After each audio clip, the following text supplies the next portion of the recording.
Paris. City of love, romance and dreams. So they say. I used to say it too. But ever since that day, the day of the murder, I've always associated my beloved Paris with death.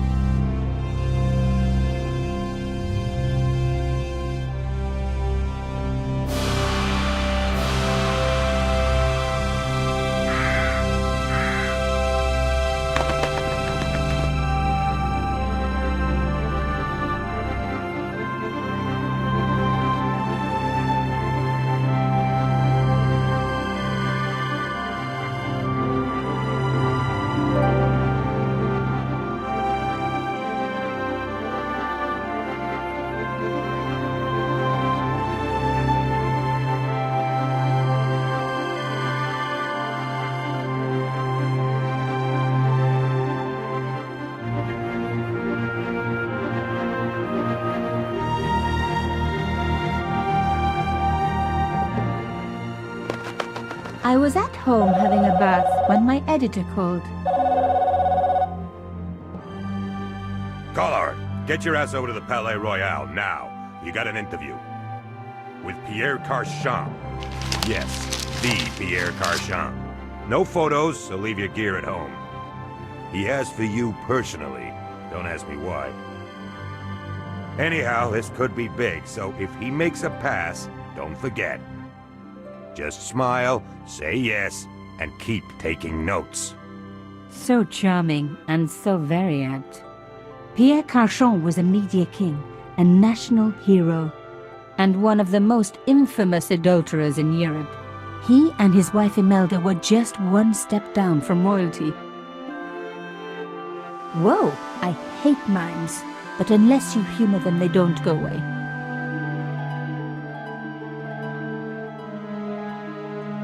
Here I was, the palace of the Media King and the Ice Queen.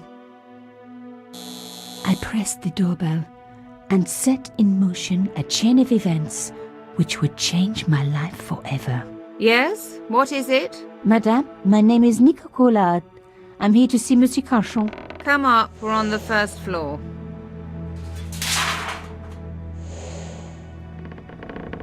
Madame Carchon, it's a pleasure to meet you. Yes, I'm sure. The Ice Queen was certainly living up to her reputation.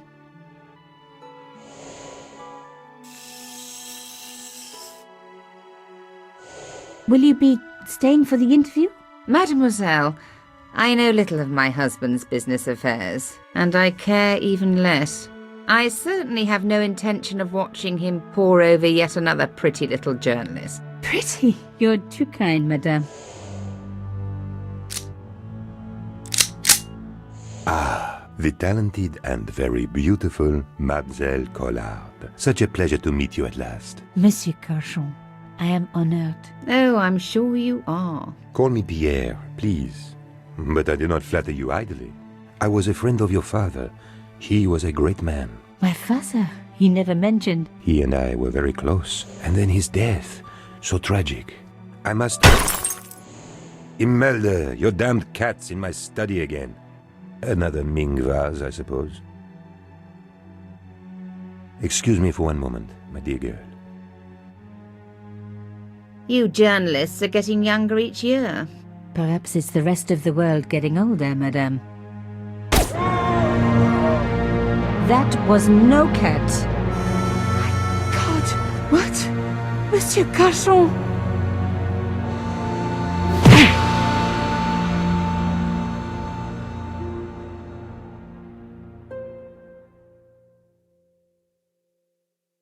He's dead. I must call the police. You'd better stay here. There was a man. It was the mime. Do you think he... Well, I believe we can rule out suicide, don't you? No wonder they called her the Ice Queen. She would have been top of my list of suspects if I hadn't seen the attacker myself.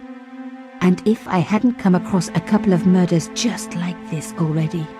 One of the most important men in Europe murdered And here was I, Nico Coulard, alone at the scene of the crime. Should I wait for the cops? Or start my own investigation? It was a no-brainer.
Mimes and guns don't usually go together, but I had an idea that this was no ordinary mime. I'd come across this murderer before and written about him. The costume killer, at least that's what I'd called him.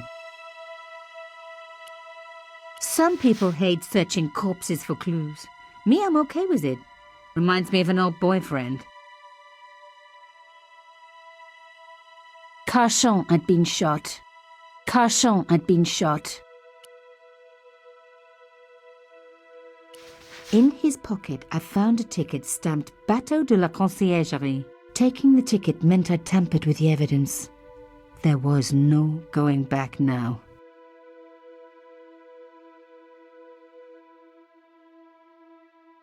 I closed his eyes. It was the least I could do for the poor fellow. I opened his eyes. Best to leave the crime scene as I found it. His lifeless eyes stared blankly at nothing. I closed his eyes. I had closed his eyes. Rigor mortis hadn't set in yet.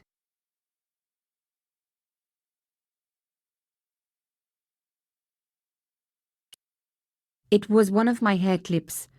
My favorite, in fact. It must have fallen when I was knocked down.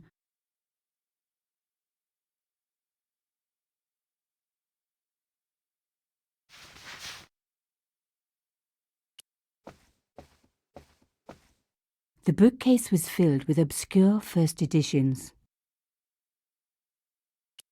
It contained rows of titles I didn't recognize. Programming the Z80 by Rodney Sachs. Ah, the romance, the drama, the great classic novels had a lot to learn. It contained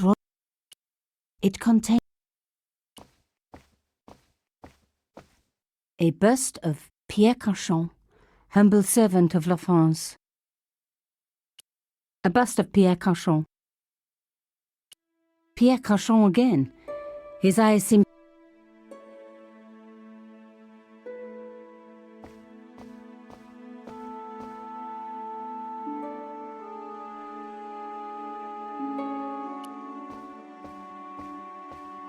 Pierre Carchon again.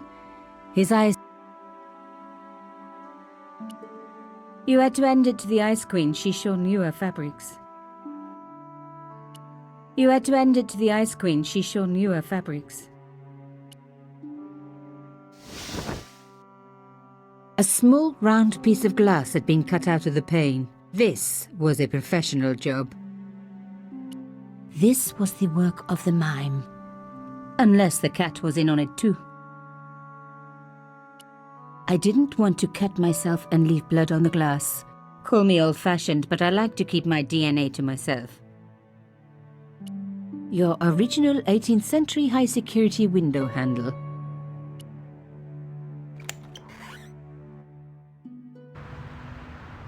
The killer must have used a ladder to reach the window. He was long gone. Guess he folded that ladder up, popped it in his pocket and took it with him.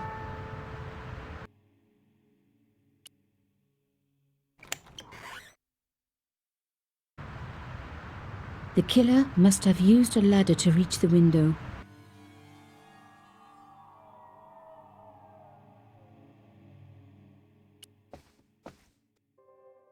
The police could turn up at any minute. Somewhere there were clues to the murder, and I needed to find them. A fine Baroque door. It would look great in my apartment. The door was locked.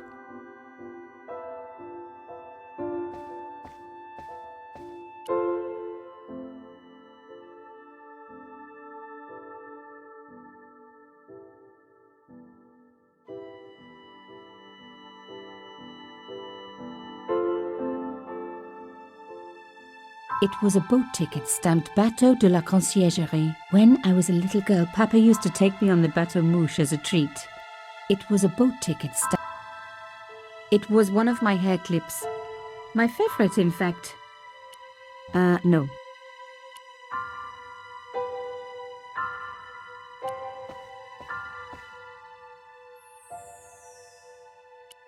A medieval pageant.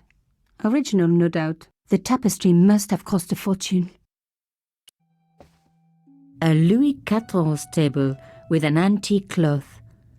Imelda had taste. But hey, with a husband that rich, taste is easy. A magnificent antique table. The tapestry must have cost a fortune.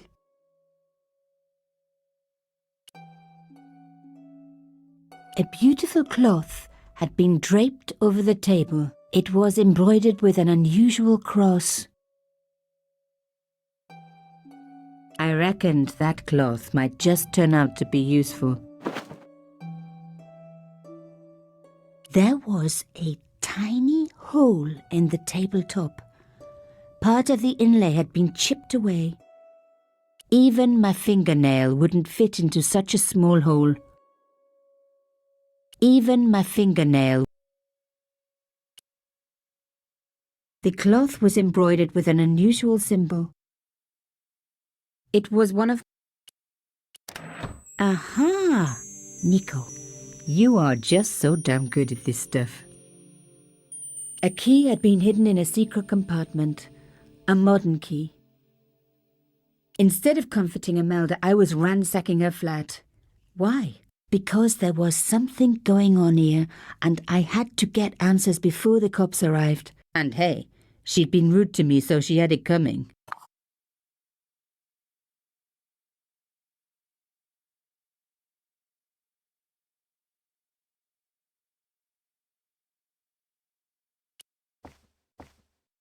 Imelda had talent, but I certainly wasn't going to tell her that. But I certainly wasn't going to. It was a tube of acrylic paint. French ultramarine. Just the colour I was after for my bathroom. I'm sorry, I have to go. Someone is... Young lady, what are you doing? Oh, this paint. It's my favourite colour.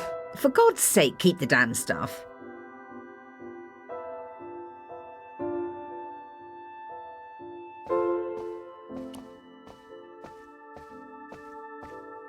Imelda looked shocked, but still every bit as hostile. Imelda looked... Excuse me, madame. Yes? I am so sorry for your loss, madame. No, you're not. You're a journalist. Journalists don't feel sorry. Not true. We shall see.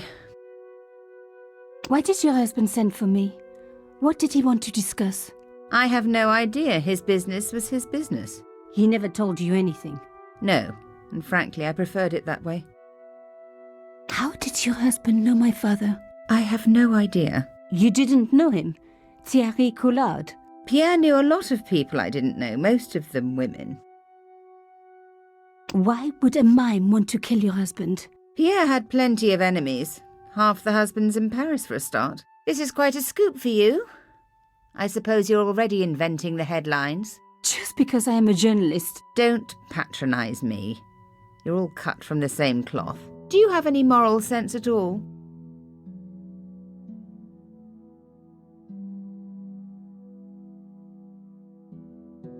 Yes, that's why I do this job. You do it to see your name in print. As if my editor gets the byline, I just do the work. Well, don't expect my sympathy. The police will be here soon, madame. Is there anybody you would like me to contact? Family, friends? No, I have no family. Pierre and I were... He was all I had, really. Not much, was it? The dutiful wife. That was my role. He never talked, never let me in. I know one thing, madame. What? If you want to find out who killed your husband, then you let me do the job, not the police. Why? How do I know I can trust you? Your husband invited me here today because he needed me. I think he knew somebody wanted to kill him, and he knew I could help. I doubt it was your database he was after. You're wrong. I was onto his killers already, I am sure of it. Please, you owe it to him. I don't know. All I need is a few more minutes to look around before the police come. You really do have a moral sense, don't you? I trust so few people. And perhaps Pierre really did think that you could help. Of course it wouldn't have stopped him seducing you too. Here, take this. It's the key to the drawing room next to the library at the end of the hall. It was Pierre's room. I rarely went in there. I couldn't. I was too scared of what I might find. Thank you. I promise you won't regret this. Imelda now looks shocked and scared. Almost human, in fact. Madame Cachon, Please call me Imelda. We hardly need the formalities now, do we? Did Monsieur Cachon say nothing to you about my father? No. I'm sorry. He never mentioned him. So, her husband took secret boat trips. Did she really need to see the ticket? Would you like to see my favourite hair clip? What a ridiculous question. Of course not. Huh. Another time, I guess. Thank you. You have your own reason for taking the cloth. Please keep it. Imelda might not have been so cool with me poking around if I'd shown her the key I'd found. The last thing she needed to talk about was paint. I needed to open the drawing room door before giving Imelda back the key. I was sure that there was more to find. I just had to keep looking. Even the telephone was antique. Never trust anyone who owns a phone like that.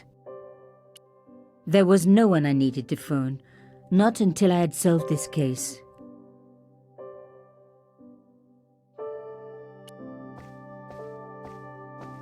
It was the way out. A beautiful, expensive, antique way out, but the way out nevertheless. I thought of leaving, but was sure there was more to find.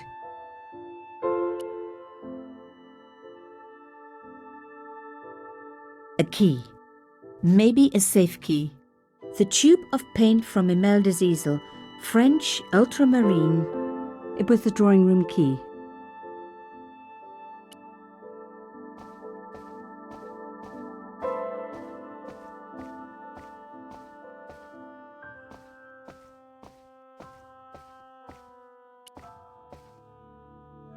The door was locked. Now we were getting somewhere.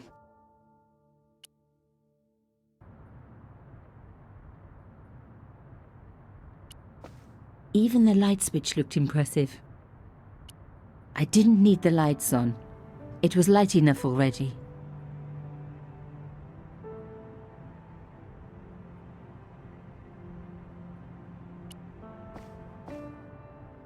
The painting showed the Cachons together, in love.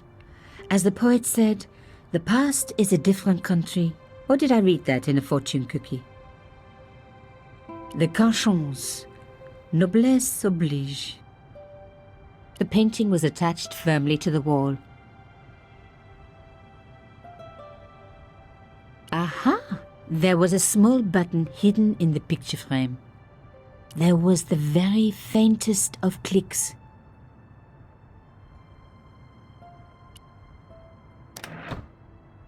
Behind the picture was a safe. The safe looked pretty secure. The safe was locked. I needed the key.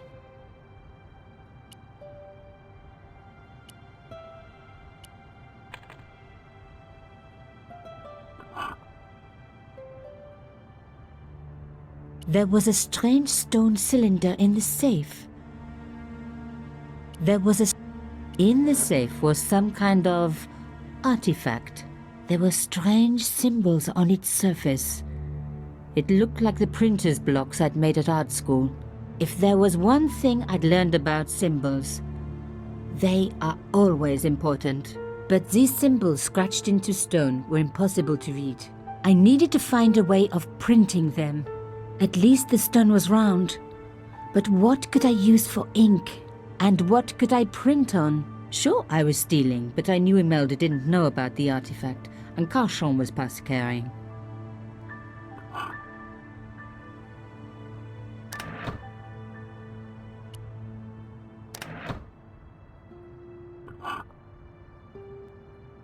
There was nothing else to take from the safe.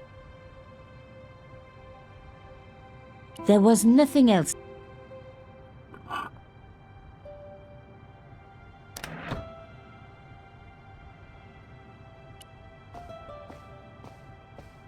This wasn't the time for me to lie on the sofa doing my Marie Antoinette impression, though it is very popular at parties, especially with gay guys. Don't ask me why. The sofa was antique. For one horrible moment, I had an image of a naked Carchon wriggling around on it with a young journalist. Oh.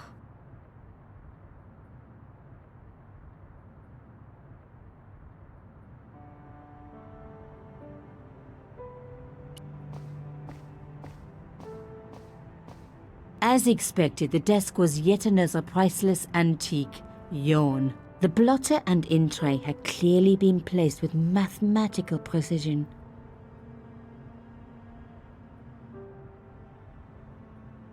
My heart skipped a beat. It was a carved elephant. But not just any carved elephant. It had been made by my father. I knew for certain because in my apartment I had its exact twin, carved into a box he had made. So Carchon had known my father. They really must have been friends. I decided to take the carved elephant. It clearly meant nothing to Imelda.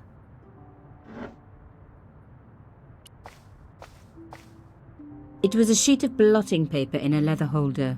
Its cracked surface looked ancient, reminded me of its owner. I didn't need a sheet of blotting paper. Not while it was blank.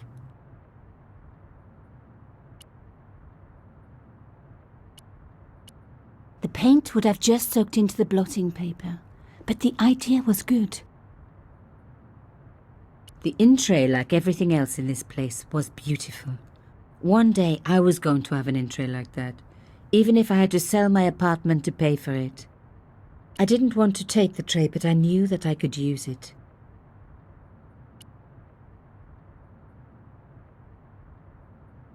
The artifact was like an old printer's block, covered in symbols. It was the beautiful elephant my father had carved. The blotter was flat already. Rolling the cylinder across it would achieve nothing.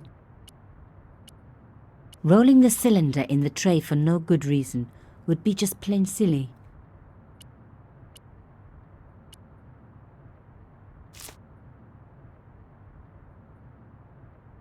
I'd spread blue paint over the bottom of the tray. It was ruined. I was a very bad girl, but also quite a clever one. I didn't want to take the tray, but I knew that I could use it. In a way, I was going back to art school.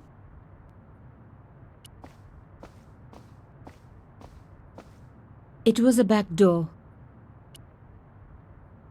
Locked, not surprising, really.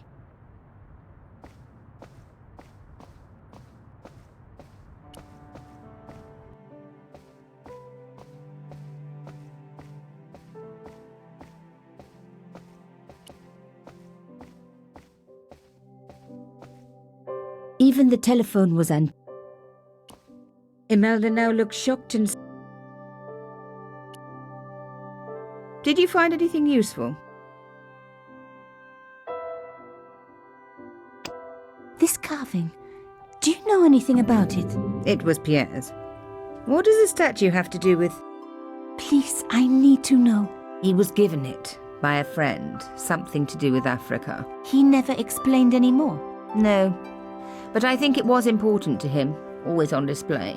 Why? It was carved by my father. Oh, I see. I didn't know. Just one thing.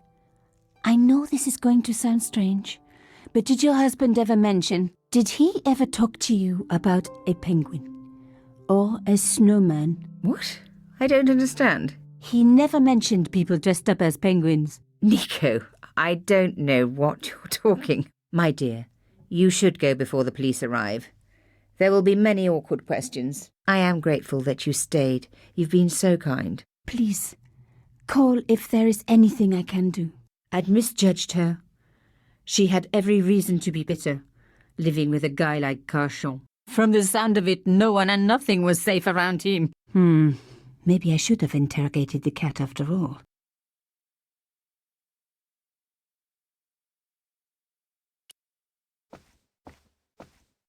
I thought of leaving, but was sure there was more to find.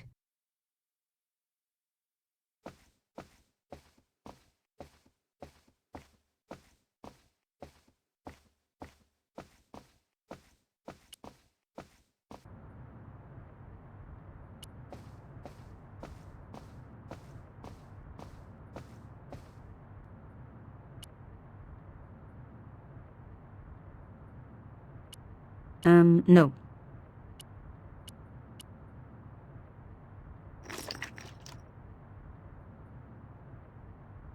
I rolled the artifact in the paint until it was completely coated. There were still some traces of paint in the tray. It would never be the same again. An antique tray with paint spread all over it. Not a lot I could do with that. No. No.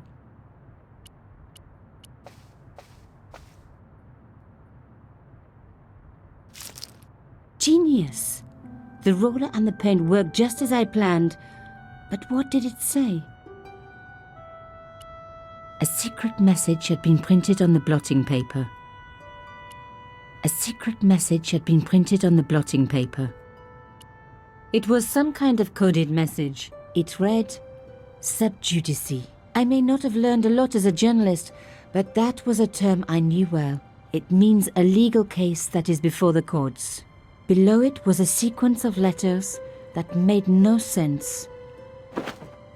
I suddenly realized there was a connection between the boat ticket and the coded message. The boat ticket was stamped Bateau de la Conciergerie. The conciergerie on the Ile de la Cité, by the river, housed the ancient law courts. So, sub judice could in this case mean literally under the law courts, below the conciergerie. I was pretty sure I'd found all I could here. And besides, all this opulence was making me pine for my regular life of poverty. This was a huge story. It was also one heck of a puzzle with a lot of pieces missing. But I was going to crack it. And if I could just remember the name of that fancy prize you get for being an ace journalist, I was definitely going to win it this time.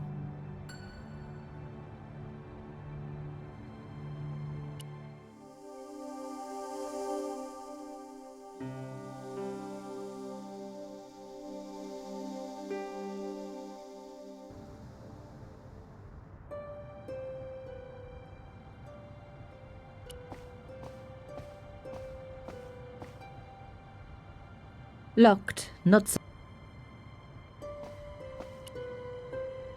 Rolling out the painted cylinder had given me a print of a secret message. It read, sub judice. Below it was a sequence of letters, S, D, S, S, D, S, S.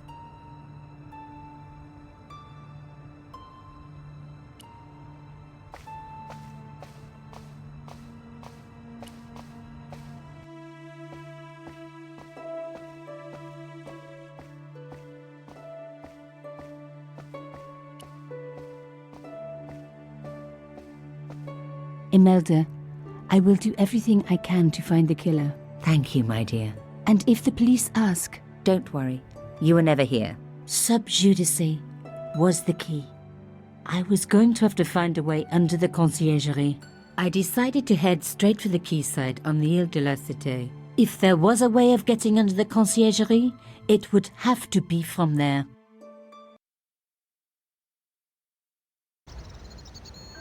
Canchon wasn't the type for messing about on the river. He was up to something down here. Something that got him killed.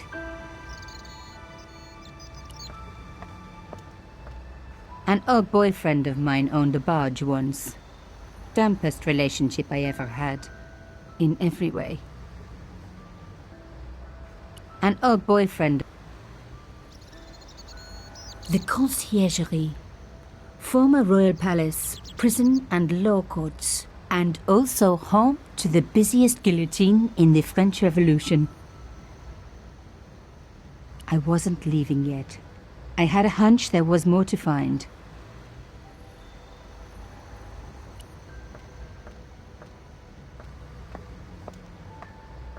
This fence was a permanent fixture.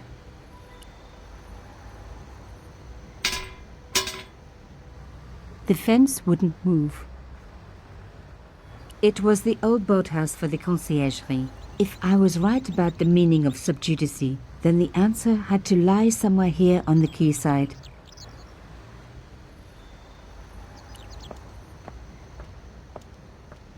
This fence was a permanent fixture.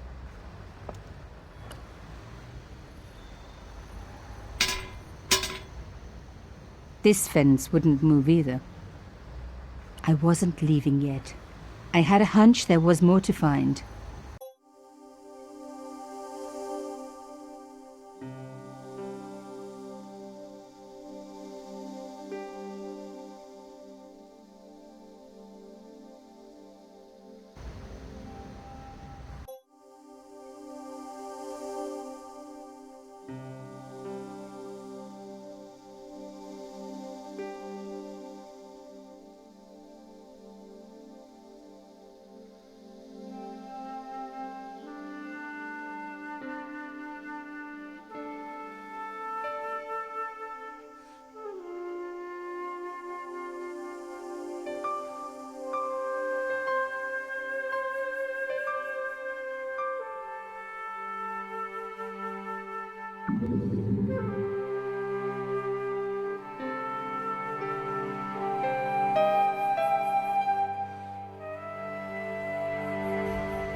The cross looked familiar.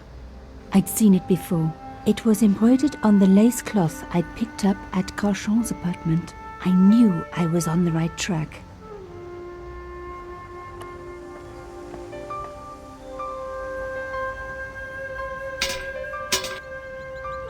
I tried pushing the fence, but it wouldn't move. A strange pair of locks stopped the latches from releasing the gate.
One down, one to go.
Nothing like a good convent education for honing your lockpicking skills.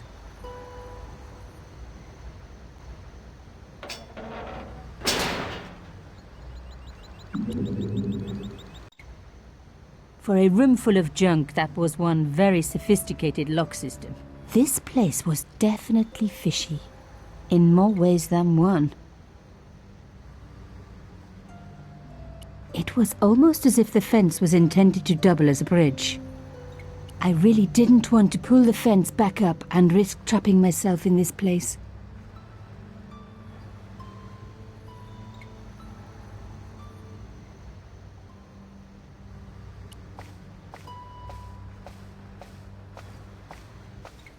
The skiff hadn't been touched for years. I've got an exercise bike just like that.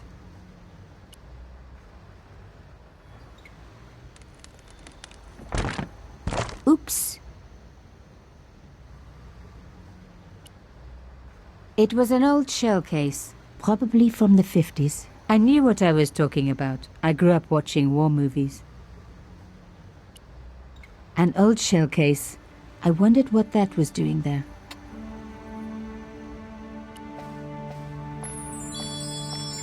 I'd wrecked the skiff. Not that it was particularly seaworthy anyway. Moving the skiff would only damage it more. A rough hole was cut into the pillar.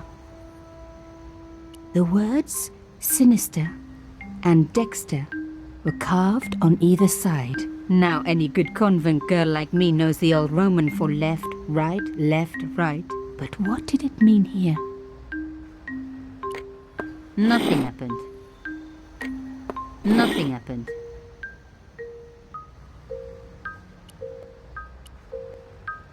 The hole was too small even for my little hand.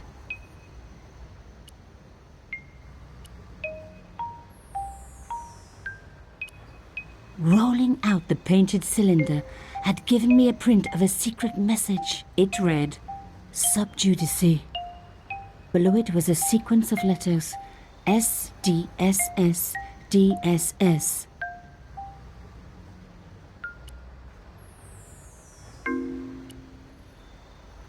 The brass case was smooth and perfectly round. It was the beautiful elephant my father had carved.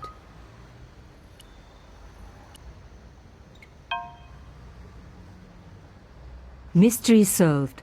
Carchon's stone cylinder slotted into the hole with a satisfying click. A satisfying click told me I turned it to the right position. It felt like tumblers in a safe. I must have made a mistake. The mechanism reset.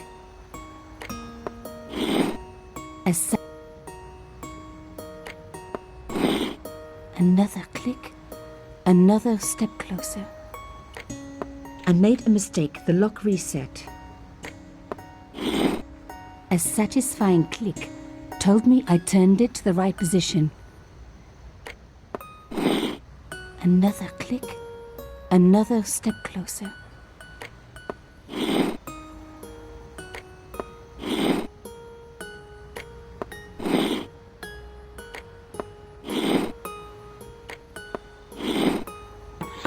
I love the sound of locks clicking open.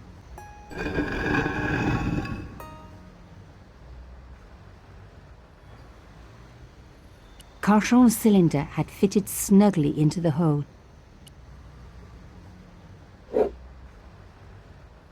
I removed the stone cylinder. I'd already unlocked the door. A rough hole was cut into the pillar.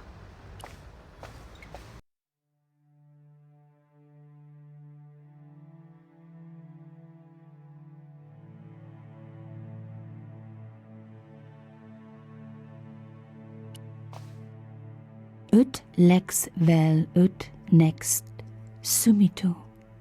To the law or unto death submit.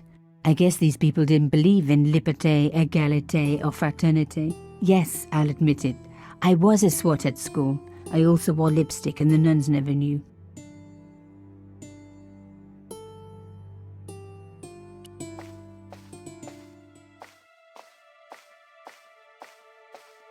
The cross looked familiar. I'd seen it before. Oh my God! The slab came down with a hell of a force. With nothing to hold it up, the cross dropped back down again. If I was going to get a closer look at the panel, I'd have to find a way of keeping the cross up. The panel was firmly closed. The panel wouldn't move.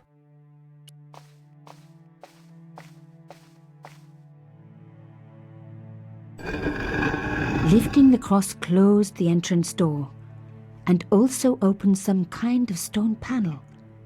Ingenious.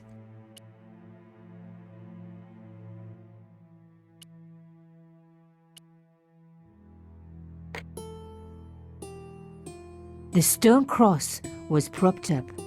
Now I was getting somewhere. The cylinder was doing a fine job of propping up the cross.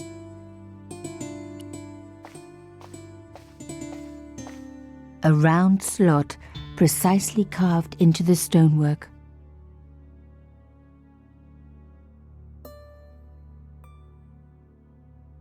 I touched the slot. Nothing bad happened, which was good. I've always been attached to my fingers. This slot was designed for something specific. But what? The brass case was smooth and perfectly round.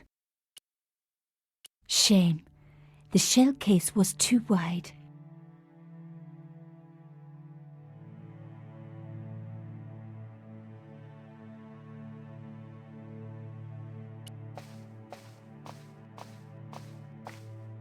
I took the stone cylinder.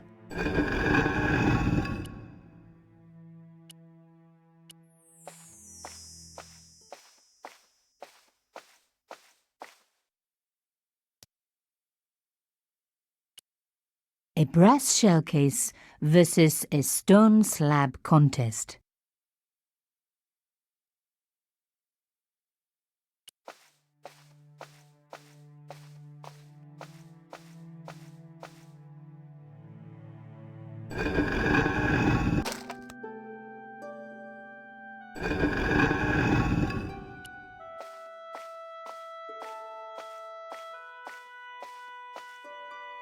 The stone slab had flattened one end of the shell case.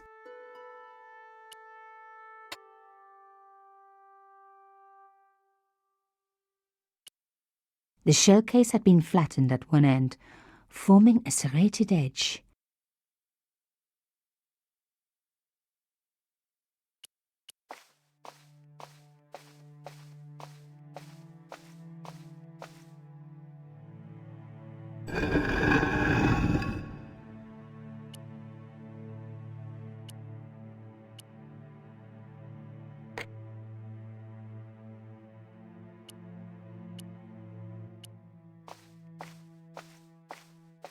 Even partially flattened, the shell case was still too wide.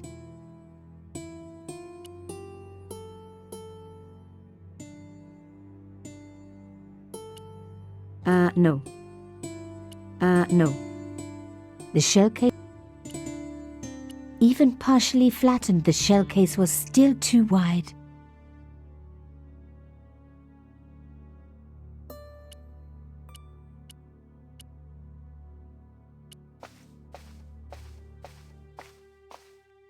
I took the stone cylinder.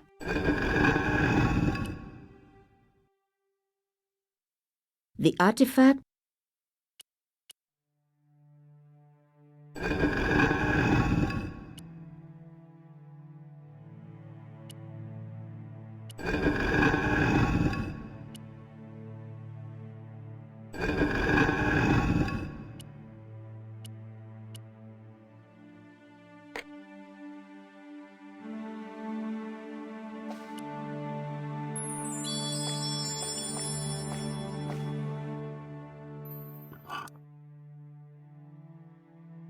The artifact slotted into the hole perfectly. Behind the old walls, I could hear some kind of mechanism groaning into life, but whatever had been triggered had now jammed. While Cachon's stone cylinder was in the hole, the door back out remained closed.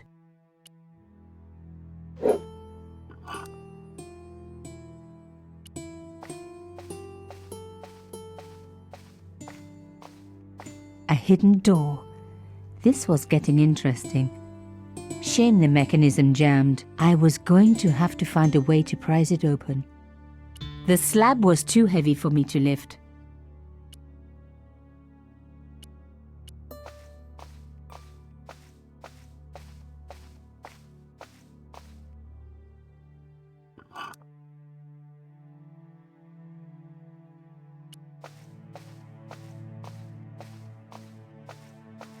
A hidden door.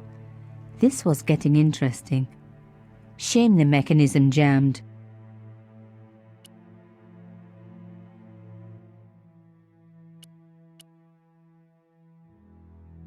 The gap was too thin for me to get a grip. I needed something thin enough to prise the door open.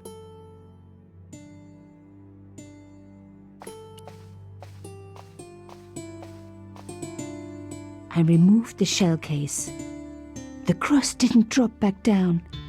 Some kind of mechanism was holding it up.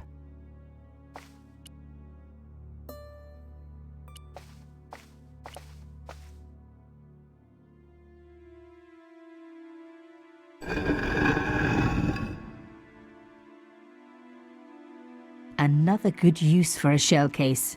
Another secret room. Somebody had something to hide. But was it what I was looking for?